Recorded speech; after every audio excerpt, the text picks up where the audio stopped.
एक ऐसा अंतर्राष्ट्रीय ख्याति प्राप्त मानव जो गुरु प्रेरणा से पिछले 20 वर्षों से वानप्रस्थ जीवन जीते हुए 24 घंटे मानवता की सेवा में संलग्न है।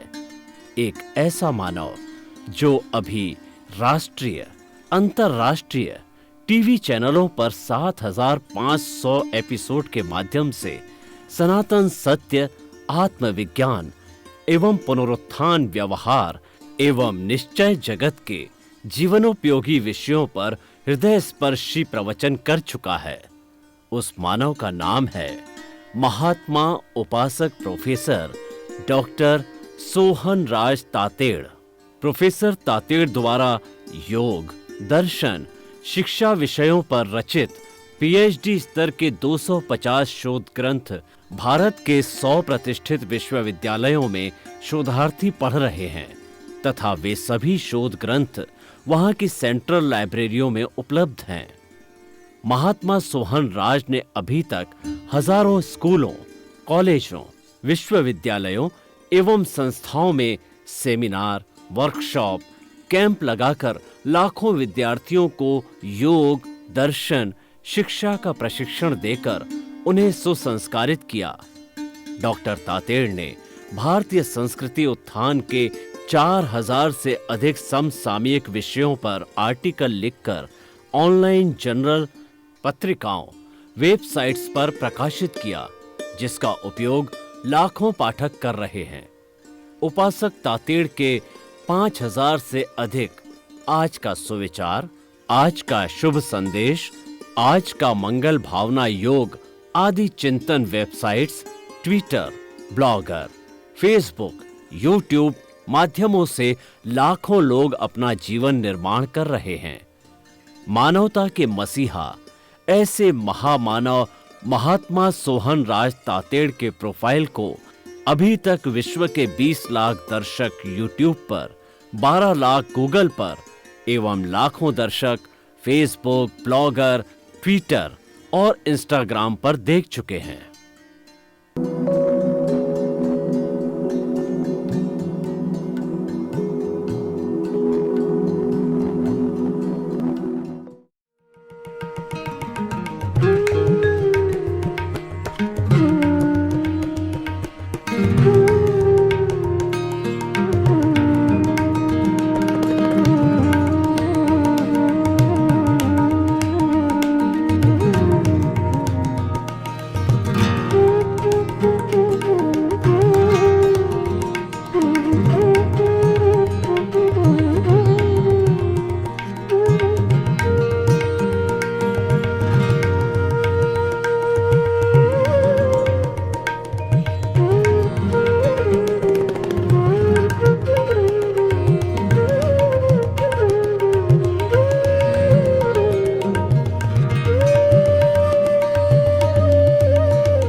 आइए, सुनिए, देखिए, समझिए सनातन सत्य। जैसी दृष्टि वैसी सृष्टि, दृष्टि विज्ञान, कुदरत, कुदरती रचना एवं कुदरत के कानून से शाश्वत सुख की प्राप्ति। जोधपुर के परम पूज्य महात्मा उपासक प्रोफेसर डॉक्टर सोहन राज तातेड़ के निर्देशन में सनातन सत्य, जैसी दृष्टि वैसी सृष्टि, दृष्टि विज्ञान।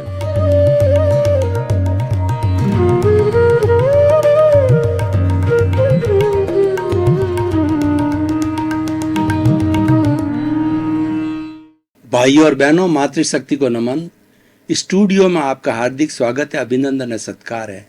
आत्मविज्ञान, साइंस ऑफ द सोल कार्यक्रम के अंतर्गत हम आपको एक आदर्शवादी व्यक्तित्व बनाने का कार्य करते हैं और हमारी सारी योजना यह है आप एक सही मायने में अच्छे मानवतावादी इंसानियतवादी इंसान बने ताकि आपका परिवार अच्छा हो, आपका समाज अच्छा हो, आपका देश अच्छा हो और आपका विश्व अच्छा हो।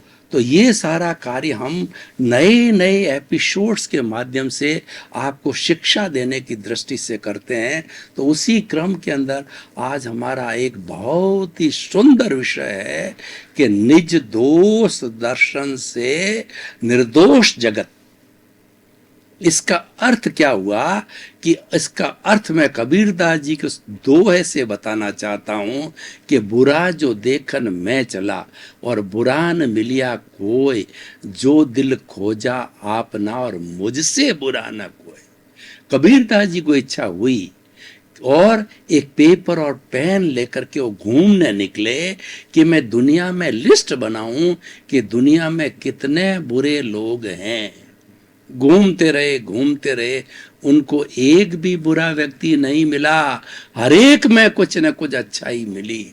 और भीतर की तरफ झांका तो उन्होंने कहा प्रॉब्लम यहाँ है, बुराई यहाँ है, मेरे जैसा तो इस दुनिया में कोई बुरा व्यक्ति नहीं है, मैं तो बाहर फालतू ढूंढ रहा हूं। कस्तूरी के मृग ज्यों फिर सूंघे कस्तूरी।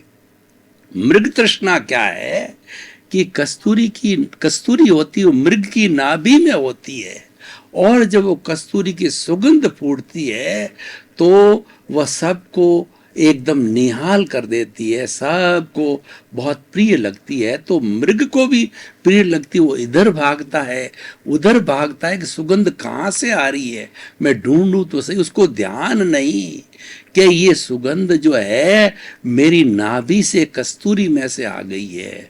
तो हमको भी ये पता नहीं है कि ये जो बीमारी हमारे भीतर है, सुख हमारे भीतर है, हम बीमारी को भी बाहर ढूंढ रहे हैं, सुख को भी बाहर ढूंढ रहे हैं, सब कुछ भीतर पड़ा है।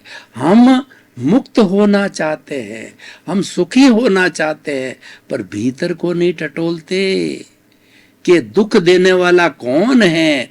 दुख देने वाला जो है आपके बुरे विचार है, दुख देने वाला आपको दोष है। अब ये दोष कैसे इकट्ठे होते हैं, इनको हम राग द्वेष कहते हैं, इनको हम कषाय कहते हैं, हम इसको क्रोध मान माया लोभ कहते हैं, इनको सब बुराइयों की जड़ कहते हैं, इनको हम मोह का जगत कहते हैं, मोह का परिवार कहते हैं। ये इकट्ठे कैसे होते हैं? देखिए, जो ही हमने किसी प्राणी को दुख दिया या किसी के माध्यम से दिलाया या किसी को दुख दे रहा है उसको सपोर्ट किया तो आपने दोष का अर्जन किया, आपने राग द्वेष का अर्जन किया, आपने कषाय का अर्जन किया। और हर बार आप किसी न किसी को दुख देते रहते हो या दिलाते रहते हो या दुख देता है उसका सपोर्ट करते रहते हो, तो आपके ये कॉजेस, ये जो आपके राग द्वेष, ये आपके दोष आपके भीतर इकट्ठे होते रहते हैं। इसकी फैक्ट्री है, इसका वेयर हाउस इकट्ठा होता रहता है, ये जन्म जन्मांतर से होता है। भगवान महावीर को उनके भक्तों ने पूछा, भगवान हमें बताइए कि कर्म पहले हुए ये आत्मा पहले हुई? तो भगवान ने प्रति उत्तर दिया कि भक्तों आप बताओ कि पहले मुर्गी हुई या पहले अंडा? भक्त सोचने लगा अंडे बिना मुर्गी नहीं होती, फिर सोचा कि मुर्गी बिना अंडा नहीं होता। वो असमंजस में पड़ गया कि भगवान मेरे पास इतना ज्ञान नहीं है, आप ही बताओ।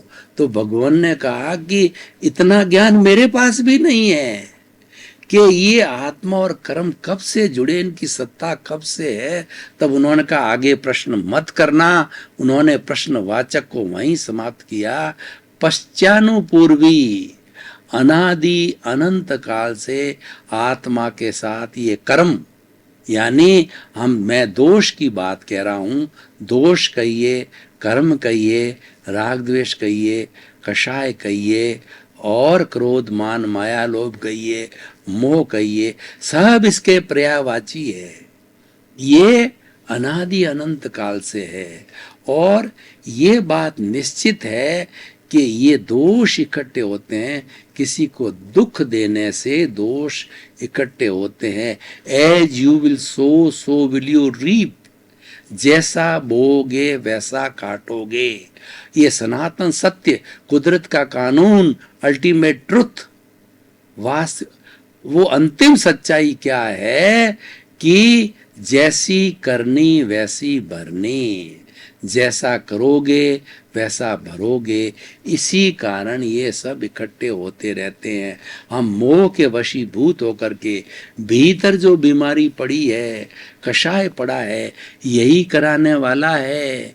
क्योंकि जो आत्मा जो हमको बुला रहा है, जो हमको सब एक्टिविटी करा रहा है, जिसकी एविडेंस है, जिसकी प्रेजेंस है, वह तो अशरीरी है। वो तो ज्ञाता है, वो तो दृष्टा है, वो करने वाला नहीं है।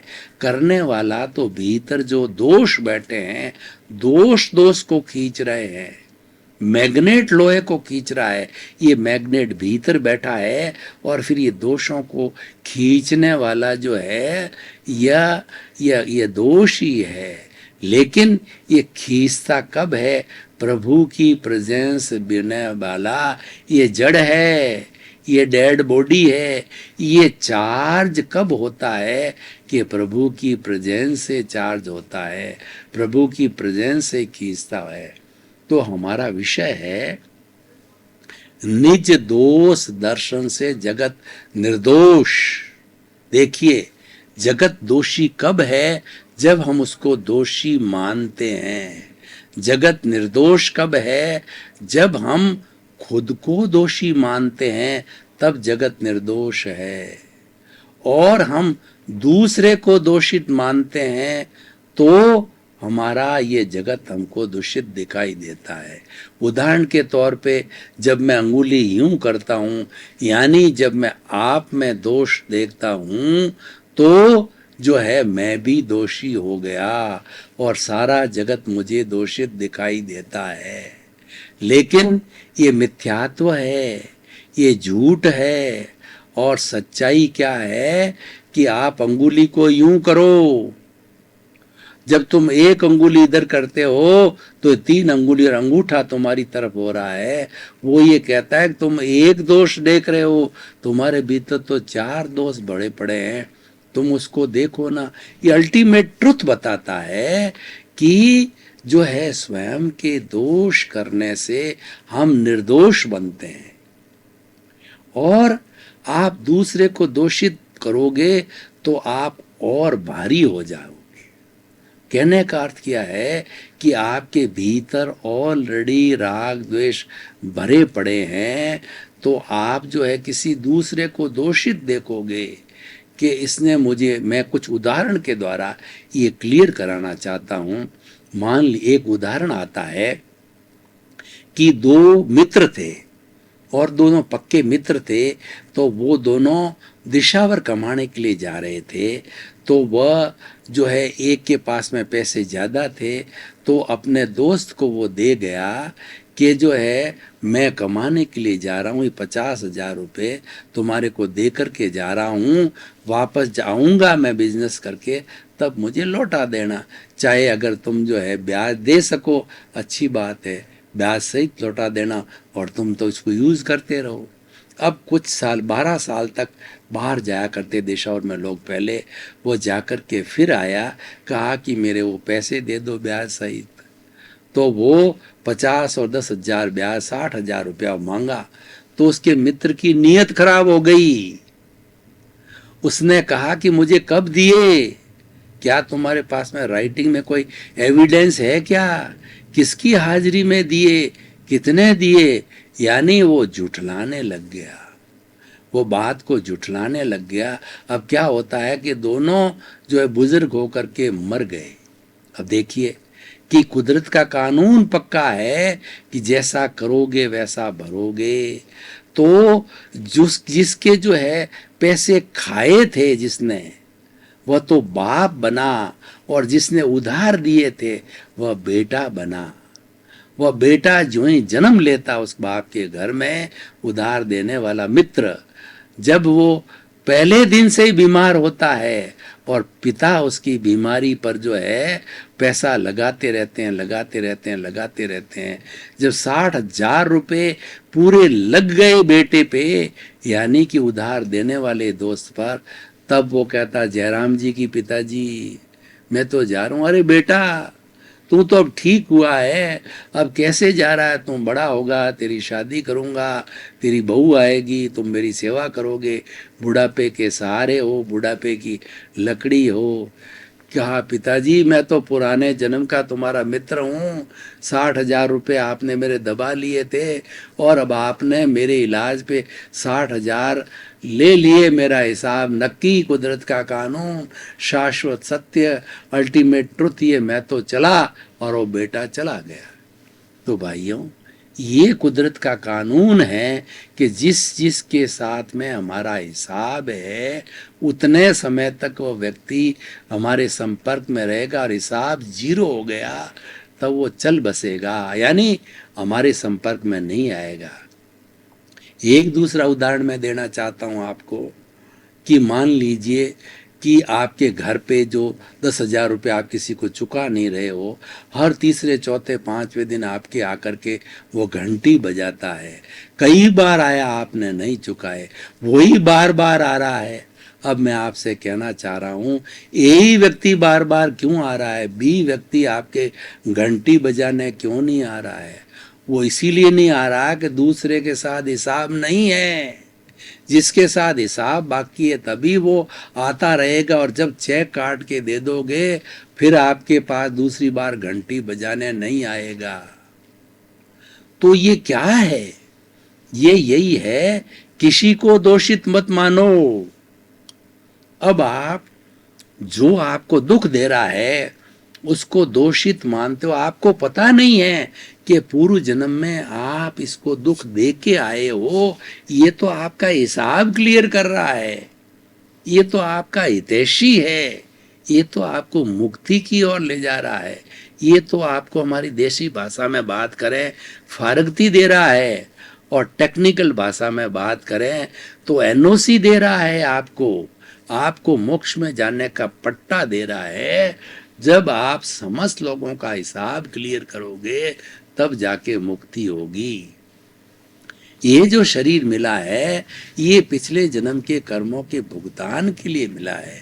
भुगतान हमारा द्रव्य रूप में, कोई सुख देने वाला आएगा, कोई दुख देने वाला आएगा, डेबिट होगा, क्रेडिट होगा। बैंक अकाउंट के अंदर क्या होता है, डेबिट और क्रेडिट दो ही खाने होते हैं। आपने अगर पैसे लिए, आपके डेबिट हो गया, पैसे चुकाए, क्रेडिट हो गया, दोनों बराबर बराबर हो गया, 0 हो गया, आपका अकाउंट क्लियर हो गया। तो इस तरीके से हमारा ये एपिसोड क्या कहता है कि हम निज दोष दर्शन, खुद के दोषों के दर्शन करेंगे, दूसरे को दोषित नहीं मानेंगे, तो सारी दुनिया हमको निर्दोष दिखाई देगी। और सच्चाई यही है, दुनिया का कोई व्यक्ति दोषी होता ही नहीं है। दोषी वो तो बेचारा हमेशा, जिसको हम दोषी मानते हैं, वो निमित्त मात्र में होता है। देखिए कि ये कुदरत का कानून है कि उपादान और निमित्त दो होते हैं। मेरे अगर सुख की प्राप्ति होती है, अगर लिखा हुआ है पुण्योदय, तो मुझे निमित्त मिलेगा। मुझे कम पैसे में कोई मकान जो है मिल जाएगा, या मैं ऐसा कोई असाइनमेंट लूंगा, उससे मुझे करोड़ों का फायदा हो जाएगा। ये पुण्यार्जन हो गया। तो फायदा देने वाला तो निमित्त है।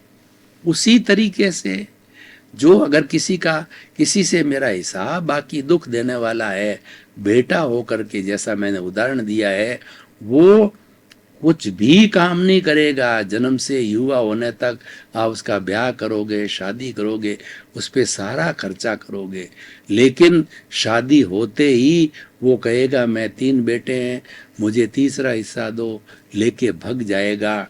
नहीं दोगे, कोर्ट केस करके तीसरा हिस्सा ले लेगा। उसने पूरे जन्म भर आपको कोई सुख नहीं दिया, अंतिम में आपको कोर्ट में खड़ा करके संपत्ति का ले लेगा। क्यों? पिछले जन्म की मांगत है। पिछले जन्म के अंदर आपने उसका लिया हुआ था, जब वो जो है वो छाती ठोक के ले रहा है, वह जो है आपको प्रताड़ना दे करके ले रहा है, डंके की चोट ले रहा है। ये हमारा पूर्व जन्म का सारा हिसाब है। यानी जो कुछ घटित हो रहा है, किसी को दोषित मत मानो, हमको दिखाई नहीं देता है, लेकिन जो चीज दिखाई नहीं देती इसका मतलब ये यथार्थ नहीं है, ऐसा नहीं है। हमारी ये जो 5 इंद्रियां हैं, उस इंद्रियों से कितनी दूरी देखोगे आप, 1 किलोमीटर, 2 किलोमीटर, तो क्या दुनिया 2 किलोमीटर लंबी है? दुनिया की तो असंख्य अनंत है, वो हमको दिखाई नहीं दे रहा है, तो भी उसको यथार्थ मानना पड़ेगा। आप तो ये मान के चलो कि जो कोई भी सुख देने वाला है या कोई भी दुख देने वाला जीवन के अंदर है, वो तो सिर्फ निमित्त मात्र है। उसका दोष, दुनिया में दोष किसी को मत दो, बल्कि अपने दोषों को देखो कि अपने दोषों को धो, कि मेरी दोषों के कारण ही इसी को मैंने बुलाया है, मेरे दोषों के कारण ये निमित्त बन करके आया है। तो निज दोष दर्शन से जगत निर्दोष मालूम होगा। और हमारी सच्ची साधना, हमारा पुरुषार्थ भी यही है कि हमारे उन दोषों को धोना। और जब तक हम उन दोषों को नहीं धोएंगे तब तक हम शुद्ध नहीं हो सकते हैं, और शुद्धि बिना मुक्ति नहीं है। उन दोषों को धोना है, ये हमारा व्यवहार पक्ष है। इसलिए कहा गया है, व्यवहार शुद्धि बिना निश्चय शुद्धि नहीं है। मुझे मुक्ति जाना है, और अभी मेरा बेटा जो है मेरे में कुछ मांगता है, उसके चुकाए बिना मुक्ति नहीं होगी। मैं आपको मुक्ति का एक फार्मूला बताता हूँ, एक प्रयोग बताता हूँ जो हमें करना चाहिए। हमको पता नहीं है कि हमने ये दोष इकट्ठे किए, इनको कैसे शुद्ध करें। उसको शुद्ध करने का मैं आपको एक उदाहरण बताना चाहता हूँ। आप आंखें बंद कर दीजिए, दोनों हाथ की हथेलियाँ, और ये इस मुद्रा में आ, ये प्रणाम की मुद्रा में आ जाइए। रीढ़ की हड्डी सीधी। अब मैं जैसे बोलूँगा आप मात्र उसका चिंतन करेंगे। हम जिस तरीके से पितरों को आह्वान करते हैं, आप 84 लाख जीवा योनि के प्राणियों को आह्वान करो। हे 84 लाख जीवा योनि के प्राणियों, मैं आपको प्रणाम करता हूँ, मैं आपको पितरों की तरह आह्वान करता हूँ, सबको नमन करता हूँ, सबको नमस्कार करता हूँ। मेरी आत्मा अव्याबाद आत्मा है, आपकी अव्याबाद आत्मा है, यानी मेरी शुद्ध आत्मा किसी को दुख नहीं देती, आपकी शुद्ध आत्मा किसी को दुख नहीं देती, और दोनों को बात करने के लिए किसी माध्यम की जरूरत नहीं है। तो 84, तो भाई और बहनों, इस तरीके से आत्मविज्ञान कार्यक्रम है, एक शुद्धिकरण का कार्यक्रम है। ये हमको शुद्ध करता है, ये हमारे पापों को धोता है और हमें शुद्ध करके सिद्ध बुद्ध और मुक्त बनाता है। आपके प्रति मंगल भावना, शुभकामना।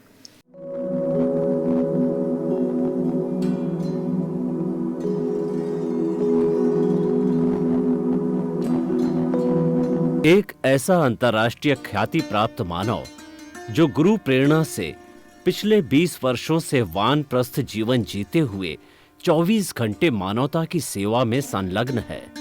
एक ऐसा मानव जो अभी राष्ट्रीय, अंतर्राष्ट्रीय टीवी चैनलों पर 7,500 एपिसोड के माध्यम से सनातन सत्य, आत्मविज्ञान एवं पुनरुत्थान व्यवहार एवं निश्चय जगत के जीवनोपयोगी विषयों पर हृदय स्पर्शी प्रवचन कर चुका है।